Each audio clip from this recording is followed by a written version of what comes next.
Awesome. Great keynotes. Davina, Heather, loved it. Ganga, Egmar, welcome.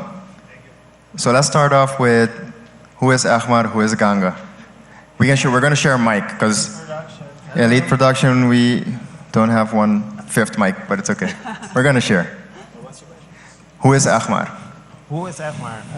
I don't know. Lately, I'm just the creative director of Elite Production.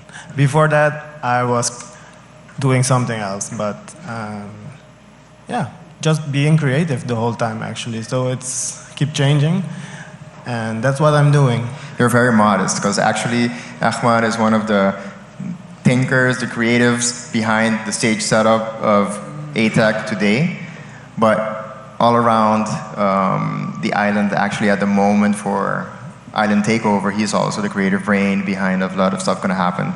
Yeah, the thing that happens, we do that every day, so I tend to forget what I do.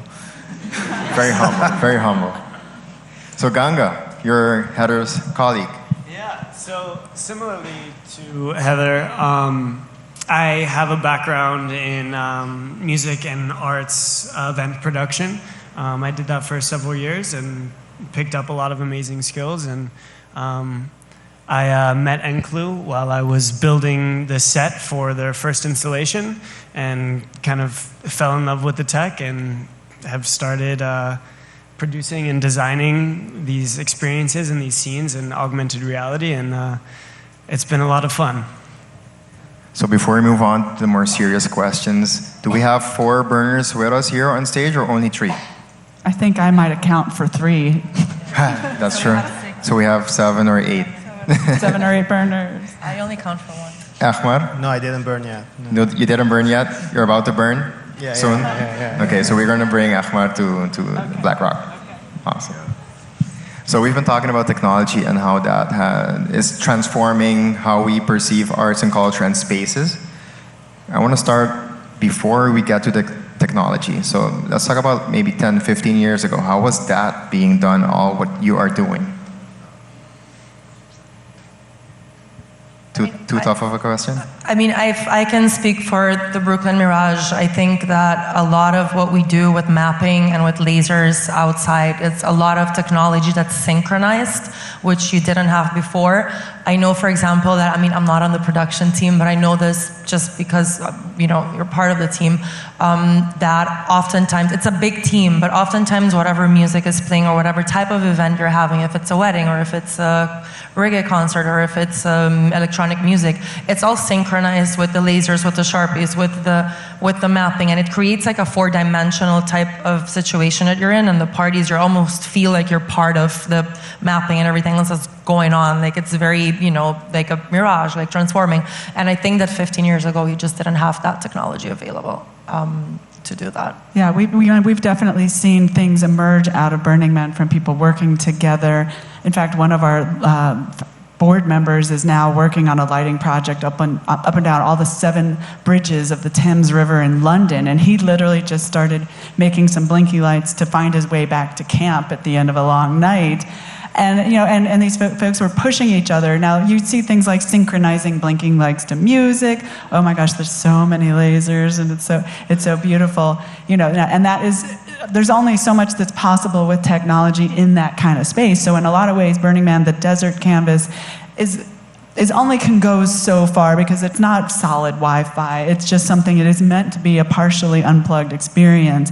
And now what this is us really taking a lot of those principles and kind of being used to that kind of very powerful visual environment, and now being able to push it into this new space, which in a way is more scalable. Not everybody can go to a desert, but you could theoretically have a headset, download some content, and then have something, you know, and or share the same experience around the world. So that was very much a limited in geography thing, and now this is a lot more scalable.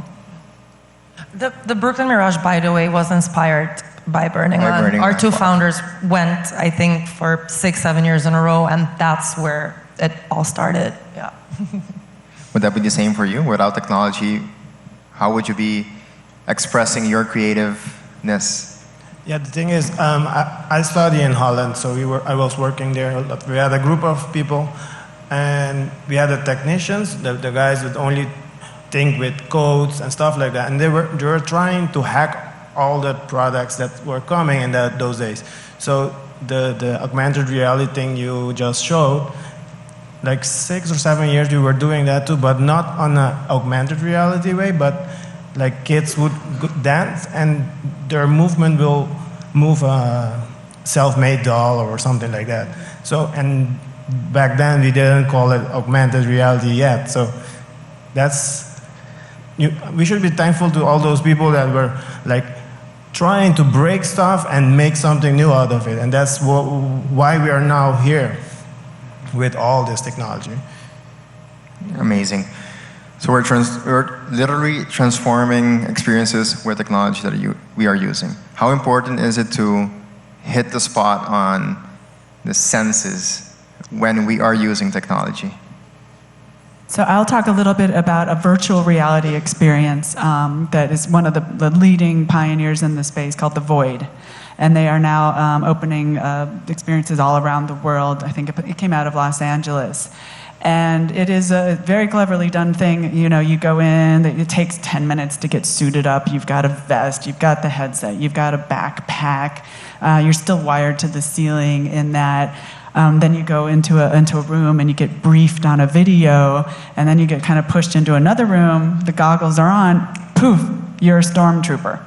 Right, and then they've done and then so you're kind of now moving through a narrative. It lasts 15, 20 minutes, and they very cleverly sort of made it so you never realize you're crossing the space. I mean, it's a phenomenal engineering and production, and along with it, they've got heat.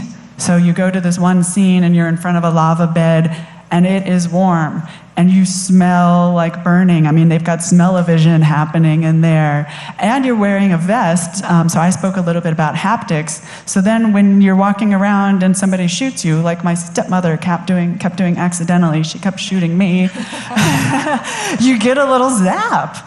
I mean, so you're a stormtrooper, you're smelling things, it's hot, and you're getting zapped. I mean, that is pretty immersive, you know, and it's a pretty rich experience, and a little bit just confusing, because they say things like, okay, everybody onto the shuttle, right? And you've got to get onto the shuttle, and there's a plank, right? Of course, there's the walk the plank thing.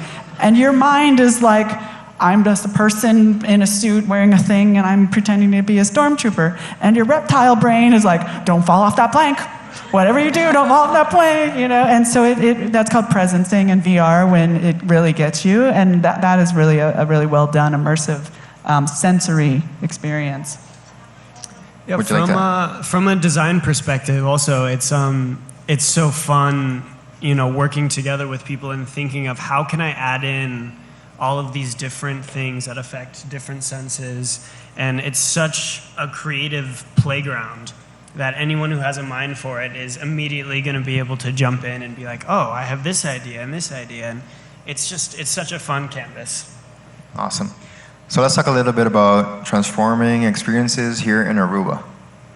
How do we get a Burning Man in Aruba? Let's help Egmar experience a Burning Man maybe in Aruba. What should we do here in Aruba to add to creativity, changing spaces, and using technology that we have?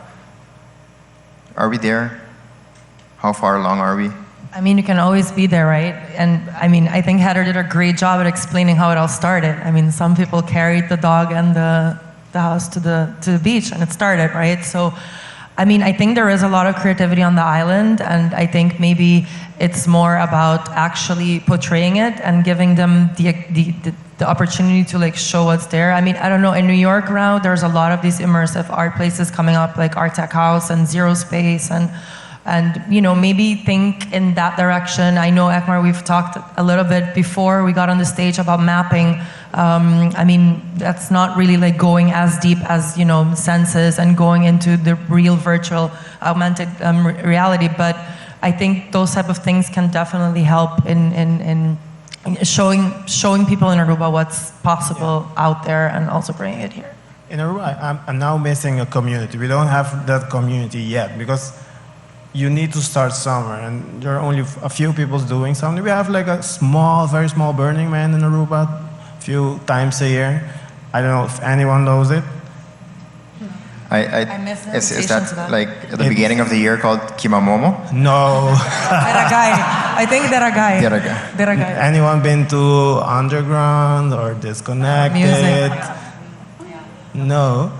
So, No. I mean, it's a very, very small community trying to build up their own space with a lot of wood pallets and stuff, and just having fun, DJing and stuff. But that's just the music part of it. I think, Yeah.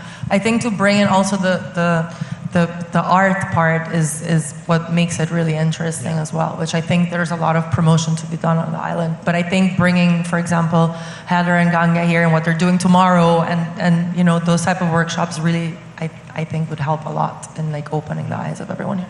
You know, sometimes it's just about giving people permission and a container, and that is what Burning Man did, and even what we're doing when we put you into a holographic world and we literally are like, go play, go explore, and for, you know, you don't want to reproduce the same thing as Burning Man. Besides, you can't, but it's a permission engine where everyone is invited and almost actually kind of expected to contribute, to participate, and so there might be a lot of people who are like, oh, I'm not an artist, I'm going to therefore, you know, sit on my hands and look at it. But if you give them something like, okay, we're building a temple for, you know, friends who have passed or whatever, and then everybody has a little card or a cutout or a wooden block that they can decorate and make their own, and then add it to a bigger piece. And just every little invitation for people to step into the creator that we all are naturally and intrinsically born to be, whether I can't doodle, Ganga knows. I'm not an artist in that way, but I'm an artist in so many ways. So every little opportunity to let somebody cross that line and to create then opens the door and gives them permission. I do think, and I have to say this, that when I went to Burning Man for the first time, and if I link back to Aruba, the thing that we have is carnival. I mean, art cars are essentially carrozas, and I mean, the whole island is basically bringing out their creativity and showing it on the streets with their outfits, with the art cars, with, you know, and using all the lights. I mean, we grew up in that, and that's a kind of really nice way of self-expression as well, I think. You agreed? Is you nodding? Not completely, because it's a culture thing. We don't have that culture here in Aruba, I think. We don't have that mentality of living free, being yourself, That's you know, do whatever you want. In Aruba, we have this, oh, I have to see what he's thinking or she's thinking of me, you know, always bisiam, ¿qué te pensa? Like, what is the neighbor thinking of me? And that's the mentality is like, stopping us to develop in this way, because you need a community, and you need a community that doesn't care about anyone and have the resources to do it. So what I tell to people when they come up to me and they say, oh, I was nervous about that or this, that, I look at them and I say, on the other side of that is freedom.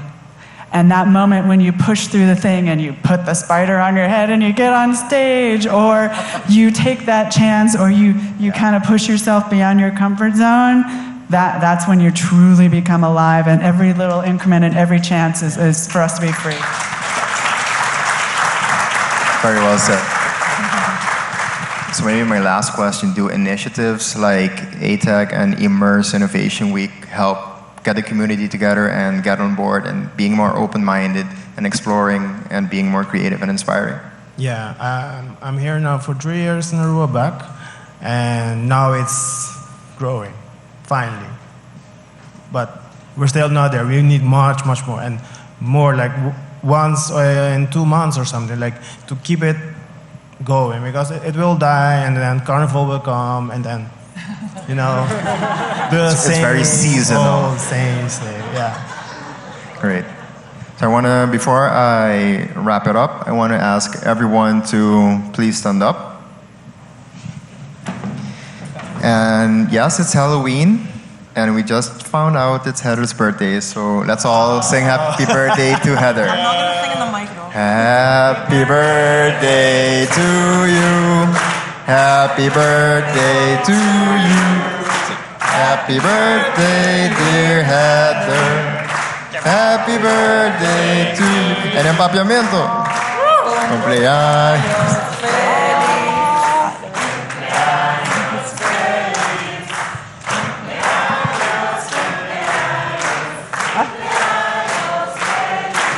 Hip, hip, hip, hip, hip, hip. Happy birthday, Heather.